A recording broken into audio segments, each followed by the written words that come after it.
kelihatan materinya dikasih tahu saya.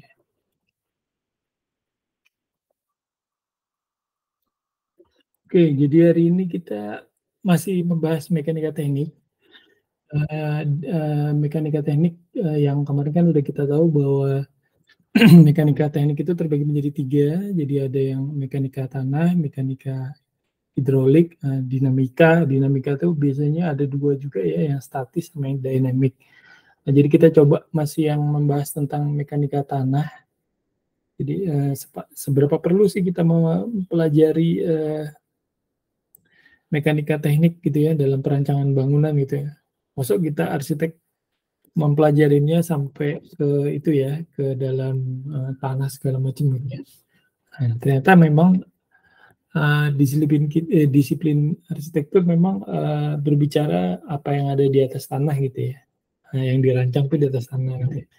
Tapi setidaknya kita tahu background-nya gitu ya, kenapa kita memerlukan tanah yang solid, tanah yang kuat, sebenarnya. Jadi bisa apa aja yang perlu diketahui biar tanah itu kuat gitu ya. Karena ketika kita berpraktek itu kita mendapati klien yang bermacam-macam. Kadang ada klien yang kritis, ada klien yang ya biasa-biasa saja, ada klien yang memang jeli gitu ya, dia minta diteliti semua sebelum dia bangun bangunan. Kalau kliennya pemerintah, dia ada SOP-nya segala macam, ada SNI yang harus dipenuhi. Jadi paling tidak kita punya dasarnya dulu. Jadi mekanika tentang tanahnya kita paham. Masalah nanti ketika kita praktik itu nanti kita pakai atau tidak, atau nanti ada lebih diperdalam lagi, itu perkara lain ya. Jadi paling enggak kalian selama perkuliahan kalian dapat materi ini. Oke, jadi yang dibahas hari ini adalah tentang stabilitas, ya. Ada yang mau masuk, Pak? Mohon diberi izin untuk masuk, Pak. Oh ya.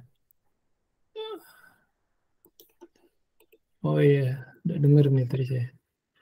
Oke, nanti diinfoin lagi siapa yang masuk ya. Yang baru masuk slide-nya kelihatan ya. Siapa tadi? Ken ya.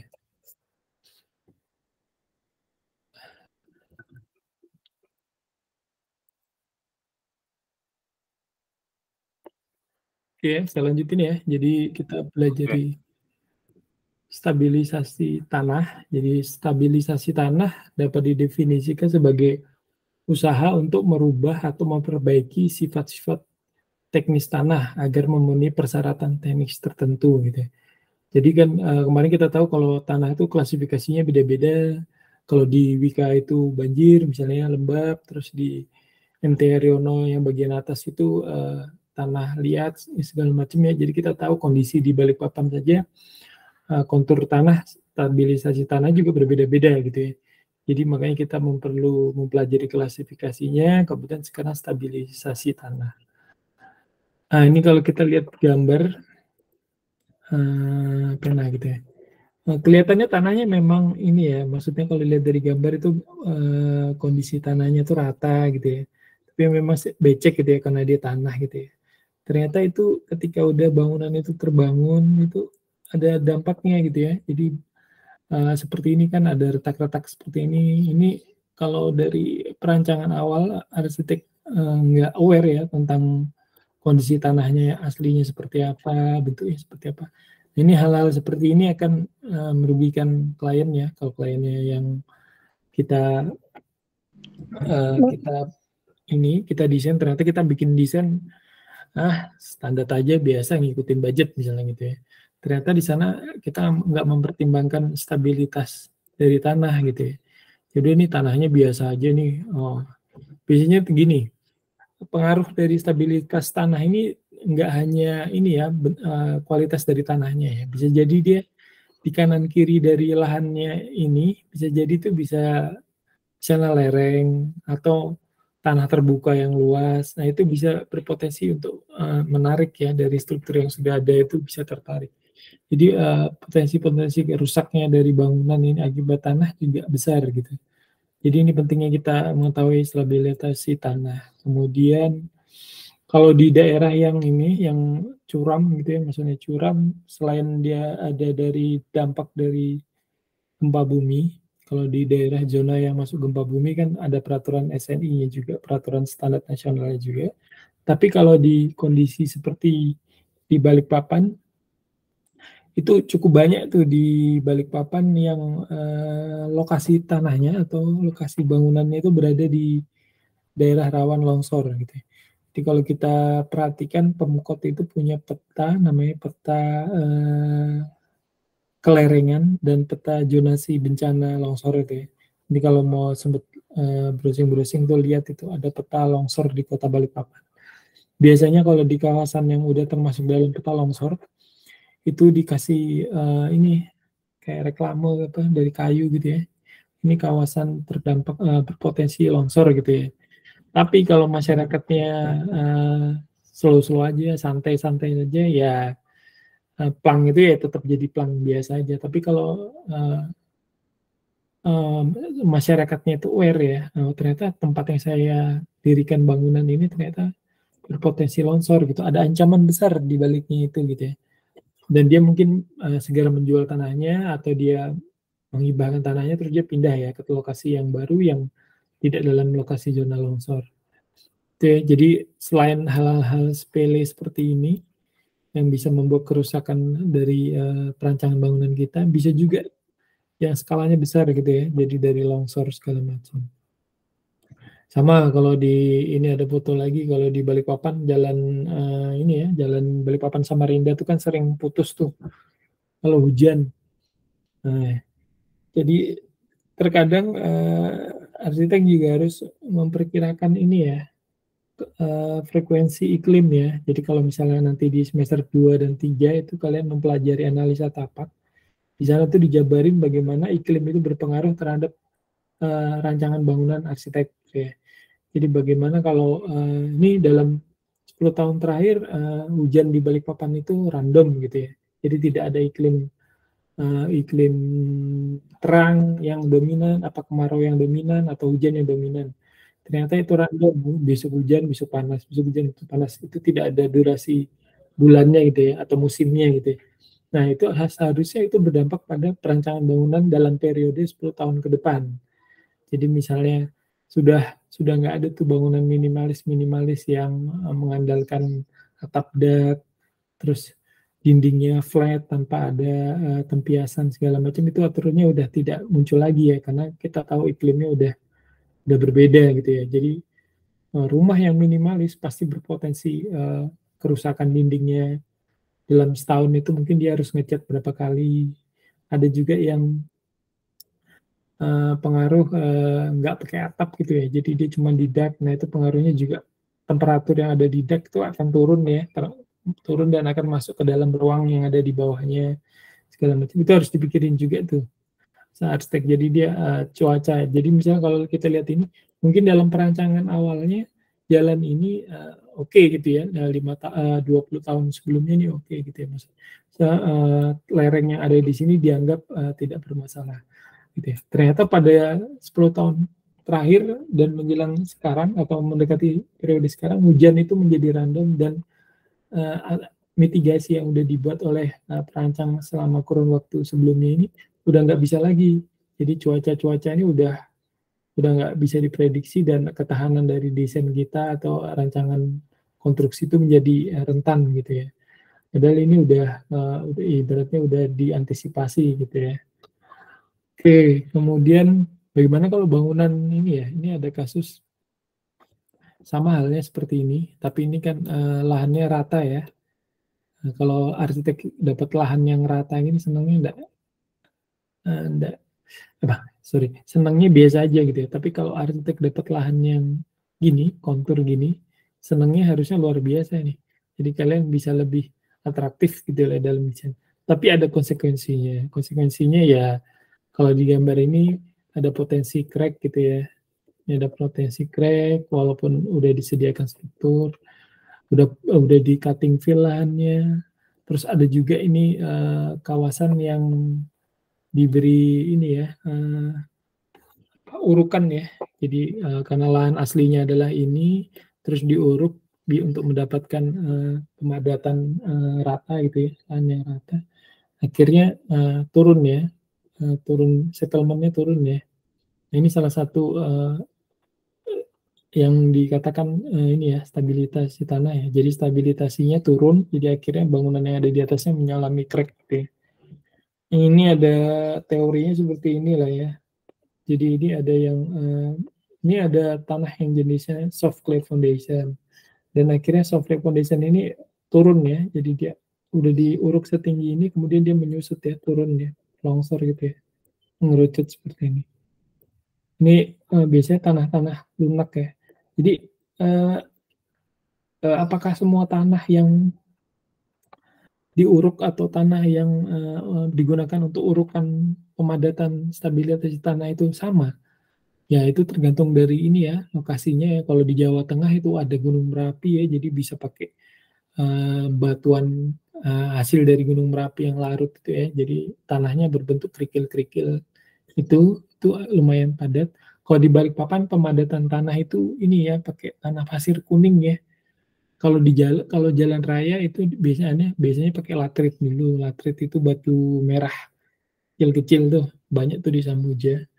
Nah, biasanya tergantung dari wilayahnya. Nah, jadi adaptasi dari wilayahnya itu paling banyak material tanah apa untuk sebagai perkerasan yang bisa dipakai. Ya? Ada di mau masuk katanya. Oh, ada yang masuk. Bentar. Oh, hilang. Sebentar. Suruh masuk lagi coba.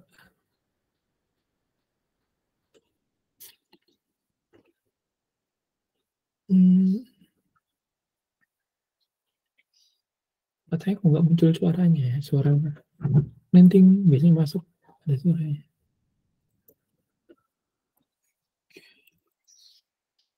Dikasih tahu aja tadi yang masuk siapa tadi, belum sempat saya klik, hilang. Ya sebentar Pak. Oke, udah ya, jadi tentang stabilitas tanah kita coba lagi. Oh ya, stabilitas tanah itu gimana caranya gitu ya? Gimana misalnya Ken, gimana Ken? Biasanya kalau stabilitas tanah itu diapain itu? Caranya gimana? Ada bagaimana cara? Belum tahu. Enggak ya. Jadi ini, oh ya ini ada Anas nih. Oh Dita. Oke. Jadi stabilitas tanah itu ada dua ya. Jadi yang pertama itu secara mekanis atau bantuan alat gitu ya. Kemudian secara kimiawi. Kimiawi itu menggunakan bahan ini ya, bahan tambahan atau berupa liquid atau apa saja gitu ya. Jadi ini oke. Stabilisasi secara mekanis biasanya dilakukan dengan cara pemadatan menggunakan alat berat atau mesin penggilas atau stamper gitu ya. Ini ya. Terus pencampuran dua atau lebih tipe material tanah umumnya dimaksudkan untuk memperbaiki gradasi, memperbaiki kemampuan untuk mengalirkan air atau pemadatan tanah. Penggunaannya geosintetis ini bla bla bla untuk statis mekanis. Ya intinya pokoknya ada dua cara. Yang pertama itu mekanis menggunakan alat bantu gitu ya, pemadatan tanah. Itu biasanya tanahnya diuruk gitu ya, kemudian dipadatkan. Ini kalau bangunan dia padatannya pakai ini.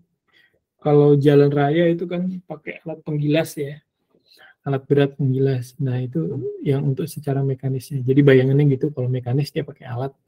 Kalau di bangunan dia pakai alat stamper atau tumbuk seperti ini.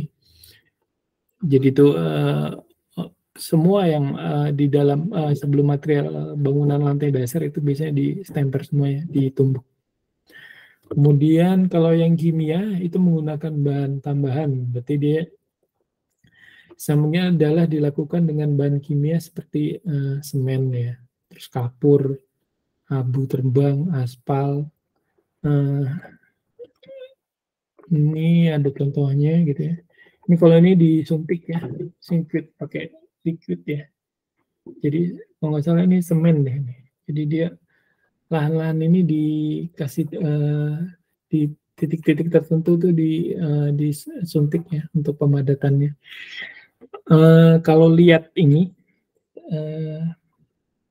kemarin kalau ada yang mengikuti pembangunan sirkuitnya yang di Ancol itu, Formula E di Ancol itu, kan ada tuh sempat heboh, kok sirkuitnya dikasih bambu tuh, ininya pondasinya pakai bambu. Nah itu kan, nah bagi yang bukan orang teknik atau orang yang bukan dari perancangan gitu ibaratnya, jadi dia tuh pasti akan, oh kok dikasih bambu, harusnya kan batu gini segala macam.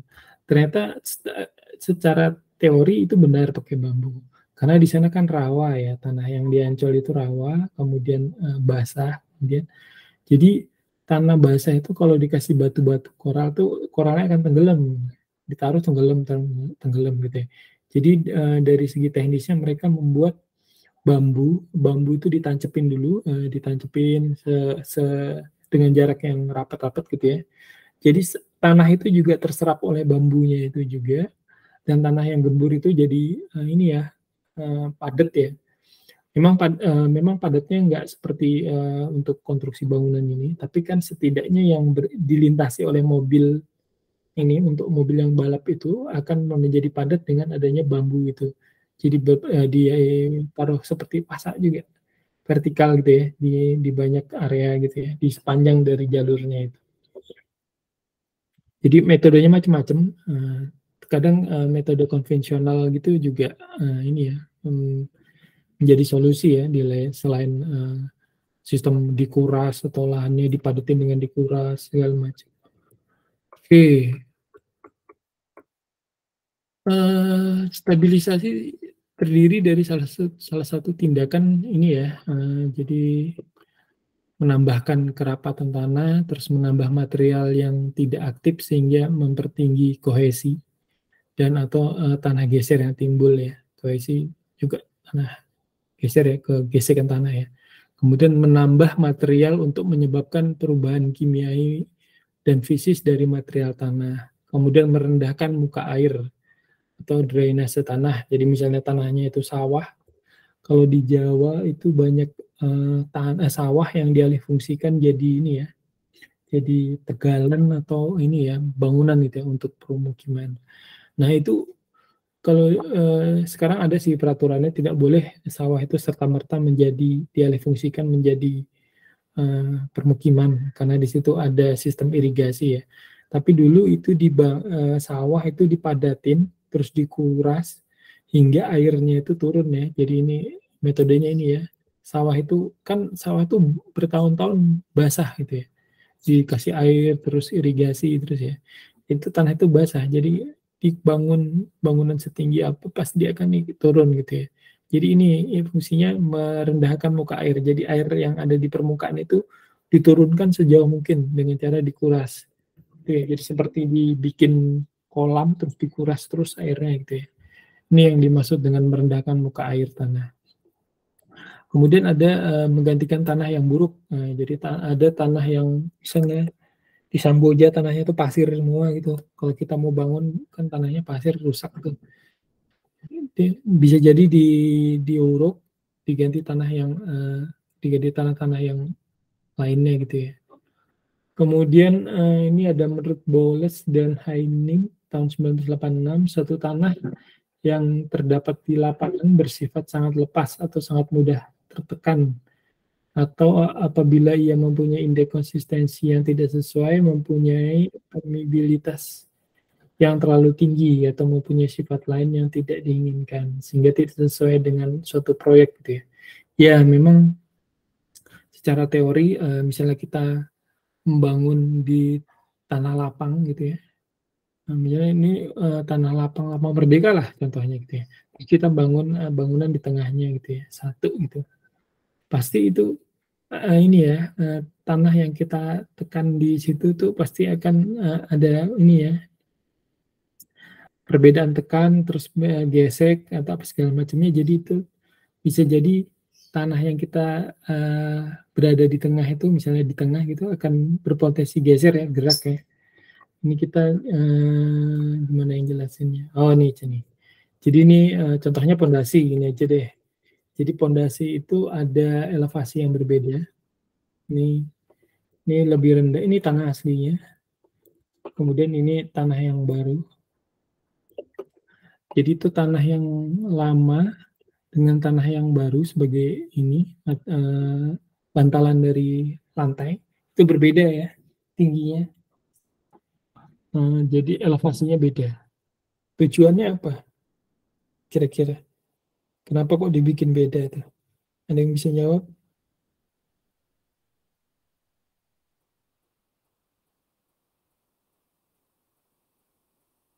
Jadi kalau bangun bangunan itu kenapa kok pondasi di dalam itu lebih tinggi dari di luar gitu ya?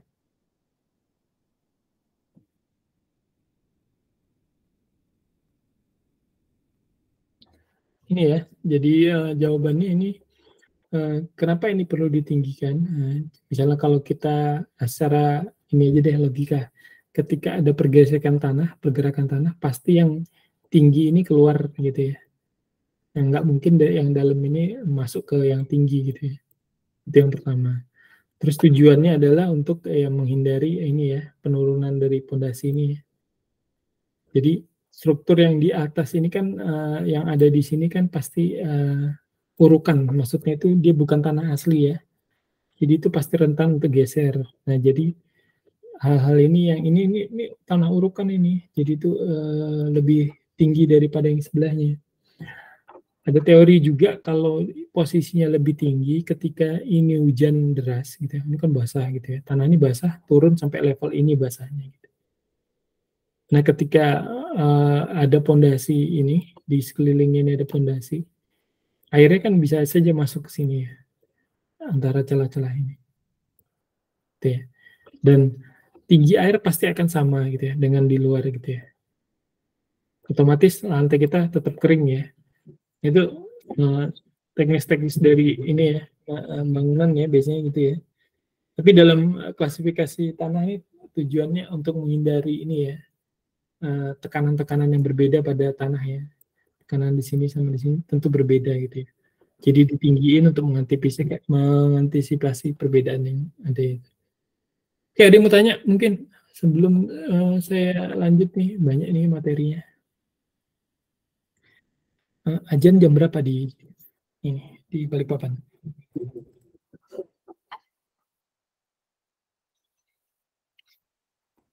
Ayo, ada yang nanya. Kita memang sedang lapar, tapi kita harus berpikir. Ini ada yang masuk. Oh ya, sorry. Hafiza.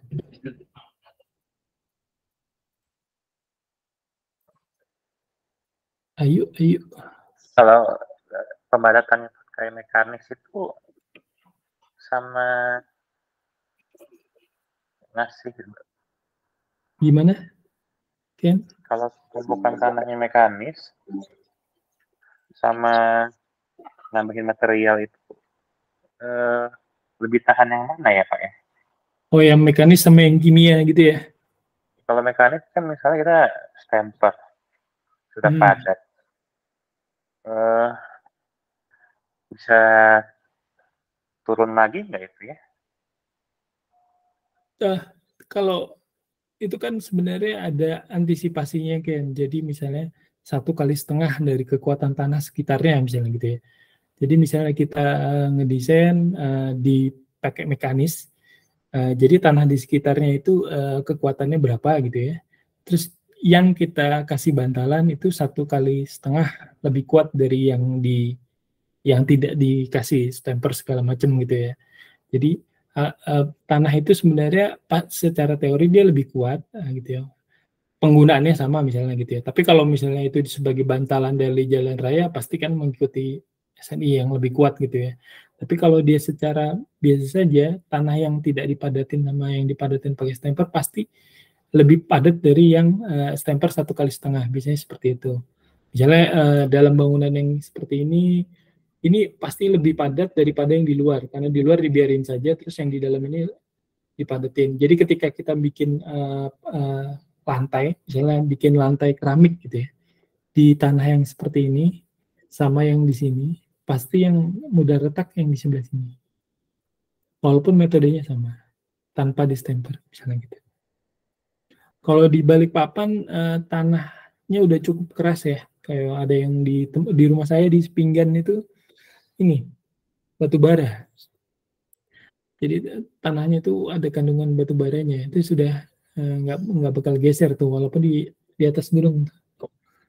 Nggak tahu ya nanti kalau beberapa tahun lagi gitu ya, tergerus curah hujan segala macam gitu ya.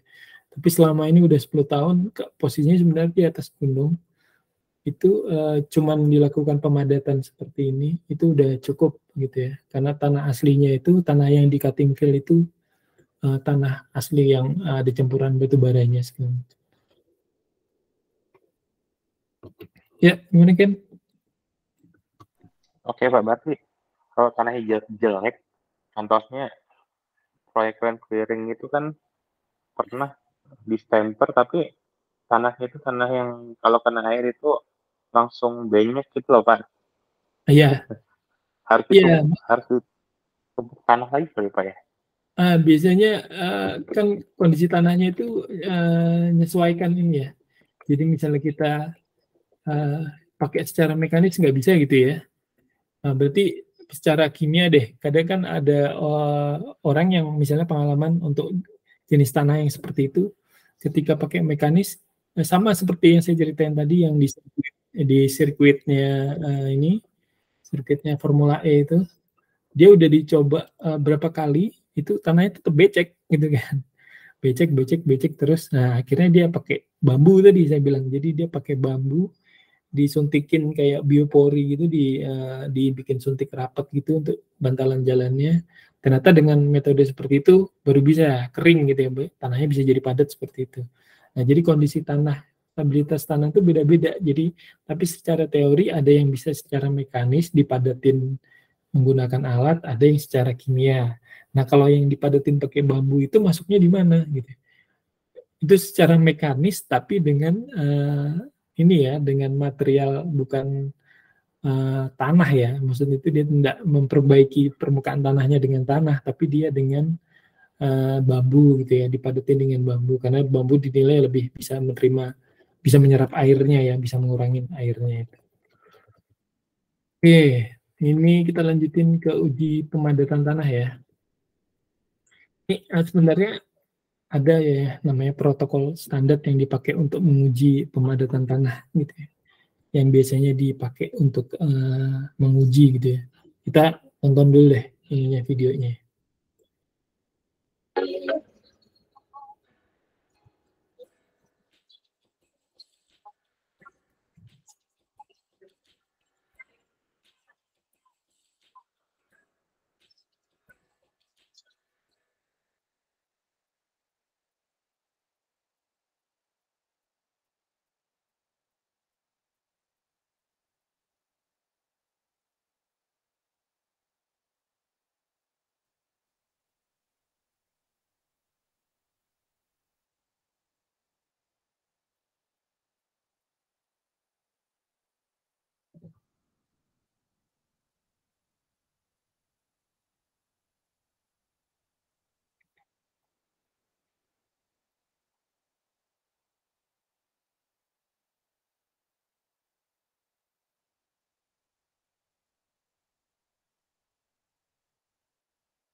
Ada suaranya ya.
Iya.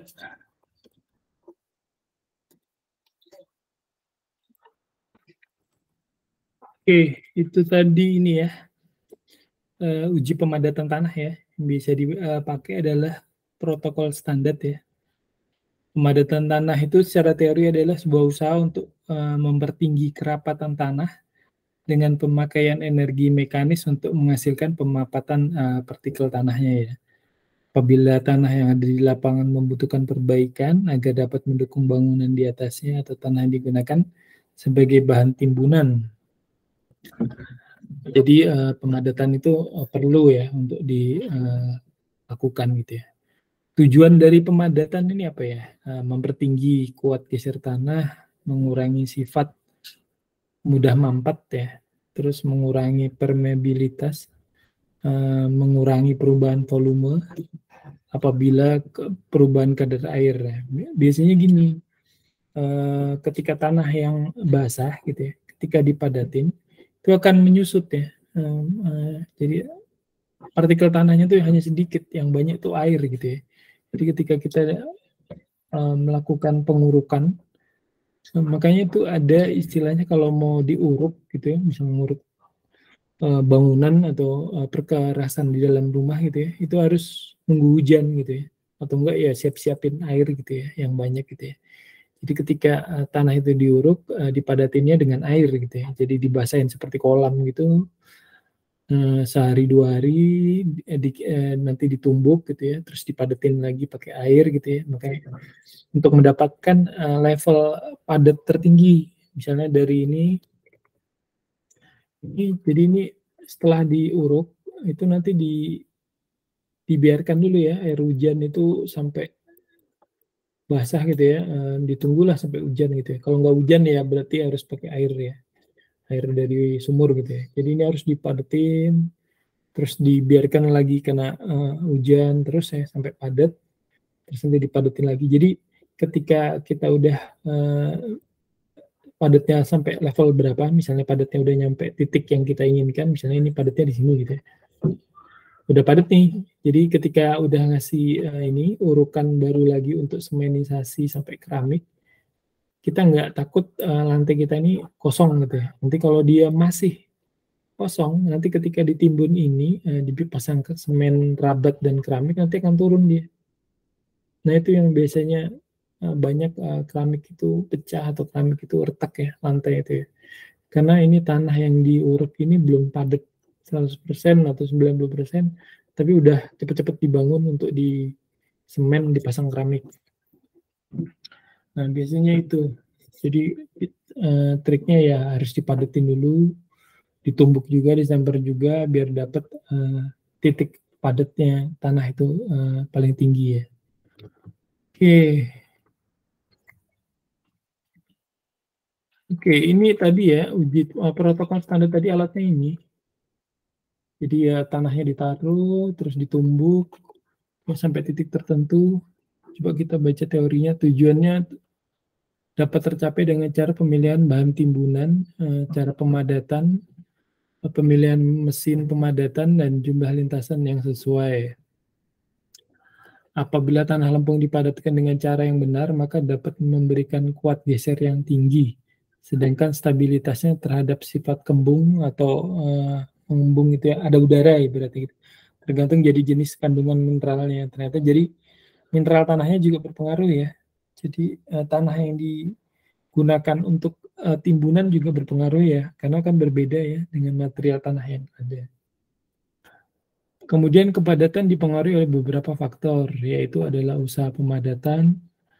Nah itu ya tadi ya kita padatin manual menggunakan mekanis atau kimia. Kemudian jenis tanahnya juga berpengaruh. Kemudian kadar airnya tadi yang dibilangkan, kalau tanahnya becek itu mau diuruk juga pasti susah gitu, sulit ya. Kemudian berat satuan kering atau rongga. Nah ini protokol standar inilah yang menghitung kalau pasir ini tuh rongganya berapa gitu ya, pori-porinya berapa gitu ya, untuk menghindari tanah itu menyusut. Kemudian ini ada rumus ya, rumus yang mungkin bisa diketahui aja, nggak perlu dihafalkan. Nanti udah ada di Excel-nya ya. Jadi kalian tahu ada istilah rumus ya untuk mengetahui volume tanah kering gitu ya. Perhitungannya gimana gitu ya untuk mendapatkan tanah padat yang keringnya itu seperti apa gitu ya. Oke, kemudian ini ada yang ini ya, nanti di rumusnya ini dibaca lagi juga bisa, tapi ini yang jelas ini untuk dipakai untuk mengukur ini ya, berat volume tanah kering, terus tanah basah, terus kadar air. Kalau ingin menghitung suatu tanah ya, klasifikasi tanah. Ini saya kasih contoh soal. Ini nanti ada di UAS ya, jadi mungkin bisa diperhatikan juga ini untuk ini. Nanti soalnya mirip seperti ini, cuma nanti beda dari kadar airnya seperti apa, berat tanahnya seperti apa.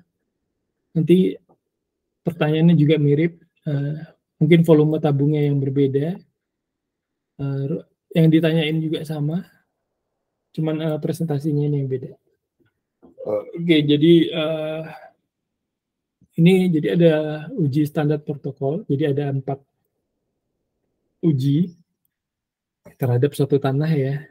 Terus kemudian kadar airnya berbeda-beda ya, setiap uji 1 tanahnya sekian persen gitu ya airnya. Terus 11%, 14%, 17%. Kemudian berat tanahnya ini berbeda-beda setiap uji 1-4-nya. Kemudian pertanyaannya, jika volume tabungnya itu 950 cm3 ya, terus GS-nya itu 2,6, itu gambar grafik hubungan antar kadar airnya, terus berat volumenya seperti apa, terus gambar kurva derajat kejenuhannya itu kalau 70% seperti apa dan 100% seperti apa. Ini ya, jadi nanti dilihat. Ini sebenarnya adaptasi dari rumus kita yang di slide sebelumnya, tapi udah saya buatkan di sini, karena saya kadang juga lupa ini, maksudnya itu lupa. Udah dari yang lain terus suruh bahas ini udah pasti lupa. Nggak bisa diklik ya. Oke, nanti saya ini ya, saya buka Excel-nya ini. Saya selesaikan ini ya dulu. Jadi nanti ada ini form yang dipakai untuk ini ya, uji kepadatan tanah ya, kepadatan ringan tanahnya ya. Ini rujukannya dari ini SNI yang ini. Kalau mau baca SNI-nya juga boleh. Di sana ada perhitungan yang ini, yang lebih detail. Nanti bisa dibaca SNI-nya, linknya bisa diklik. Tampilan biasanya formnya seperti ini, hasil pengujian tanah ya, kepadatan tanah itu formnya seperti ini. Isinya adalah dari sampel yang kita kasih, itu kurvanya seperti apa, maksimumnya seperti apa, kadar airnya berapa persen, ada penjabarannya di sini ya. Ini yang perlu dibaca di sini. Oke, saya coba ini ya, yang di slide sebelumnya ini, tapi dalam versi ini. Versi bukan, saya coba ganti slide.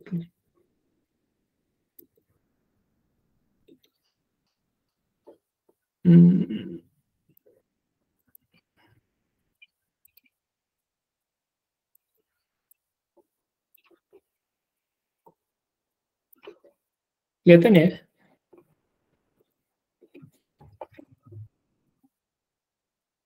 Kelihatan ya slide-nya berarti ya? Kelihatan. Ya, oke. Ini nanti kalau materi yang ada di e-learning itu nanti kalau diklik ngelink bentuk Excel ya. Jadi nanti bisa dicoba buat berlatih gitu ya.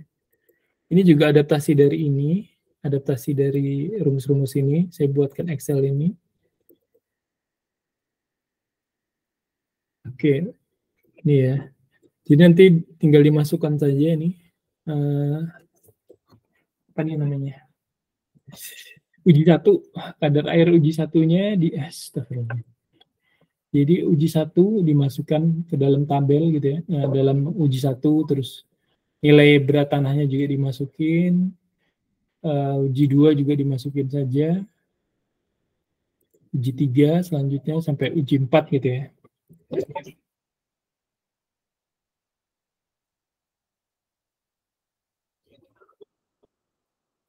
Nah, nanti tinggal ini ya. Perhitungannya udah ada ini. Kalau mau coba gimana cara ngitungnya ini bisa dilihat dari ini, dari Excel ini. Kalau mau diperdalam lagi gitu ya. Gimana sih dapat ininya gitu ya. Ini nilainya 2,65 ini dari ini ya. GS ini apa ya? Saya agak lupa. Terus 950 itu adalah dimasukkan di mana di sini.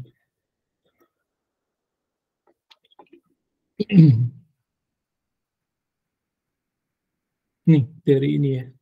Untuk kalian nanti data-data ini diperhatikan ya. Jadi misalnya 950 masukinnya di data yang ini.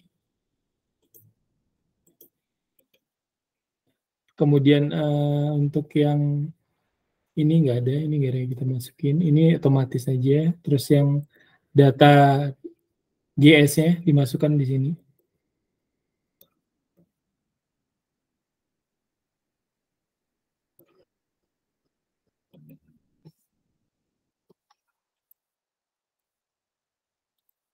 Kelihatan ya?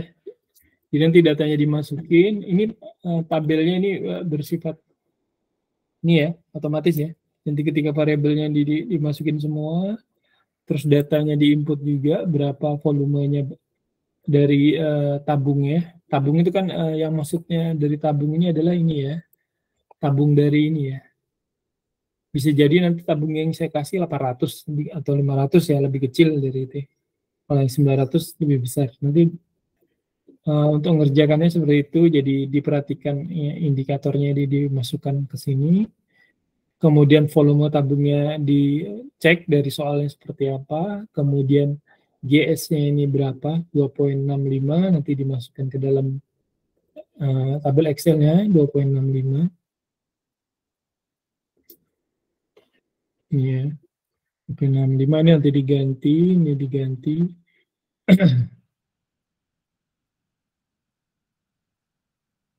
Kemudian ini ya, di sini kan pertanyaan yang kedua adalah kurva kejenuhan. Ini ya, kurva kejenuhan. Jadi di sini diminta 70% dan 100%. Nanti yang dimasukin adalah ini ya. Ini kan ada 100%, ini ada 70%. Ini harusnya diganti jadi 70%.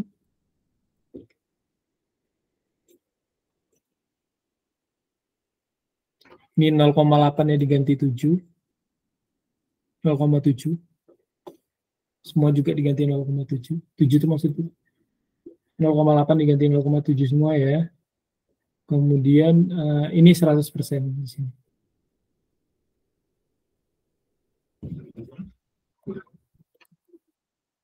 Oke, gitu ya nanti cara ngerjainnya ya. Jadi nanti yang pertanyaannya seperti ini, jawabannya adalah ini ya.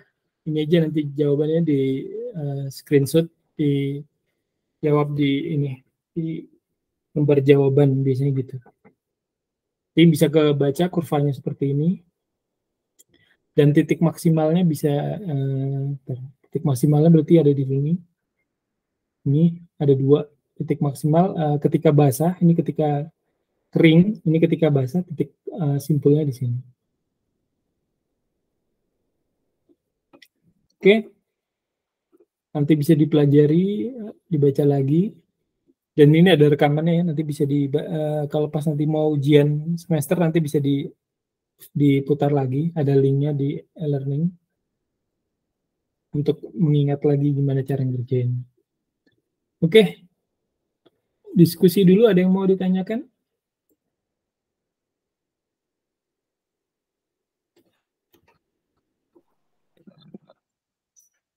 Itu jadi kalau kita mau kerjain soalnya itu Pak di Excel ya nanti ya. Itu diedit-edit aja berarti kayak misalnya volume cangkirnya 950 Ya, itu akan tetap segitu atau gimana? ya jadi gini. Jadi nanti soalnya ini kalian pokoknya memahami filosofinya aja. Jadi nanti ketika ini diganti, misalnya saya ganti ini volume tabungnya jadi 500 gitu ya. Otomatis kan ada yang perlu diganti di sini. Nah, gitu ya. Nah, 500 itu yang mana yang diganti 500 itu yang mana? Nah, ini kan kalian bisa tahu, oh ini diganti 500. Pengujian kedua juga diganti 500. Pengujian ketiga juga sama. Gitu ya. Oh. Ya, jadi nanti bentuk jawabannya nanti bentuk Excel aja di screenshot seperti ini nggak apa-apa. Yang penting kalian paham, nggak perlu harus dihitung manual, rumus manual. Yang penting kalian tahu ini adalah ngambilnya dari volume, ini dari GS gitu ya. Terus ini dari derajat dan ini dari kadar air yang udah diuji gitu ya. Itu ya. Oke, Pak. Oke.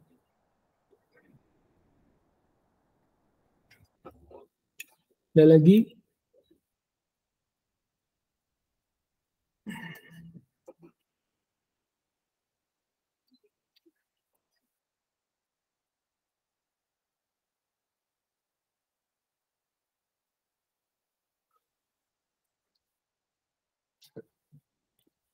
Atau ada yang mau ditanyakan tentang stabilisasi tanah? Tadi ada yang baru masuk seperti Aidil ya. Mungkin nanti bisa ini ya, lihat dari rekamannya. Nanti habis ini saya upload linknya di e-learning. Jadi kalian bisa nonton dari e-learning. Linknya ke mana gitu ya. Dan materinya bisa lihat juga di e-learning. Nah, ini sudah saya upload. Tapi biasanya ini karena ini mekanika tanah duluan yang dibahas, mungkin itu ada di topik 8-9 kalau nggak salah ini. Ada di bawah gitu ya. Jadi kita bahas tanah dulu gitu ya. Kalau semester lalu kan kita bahas mekanika statis sama dinamis dahulu.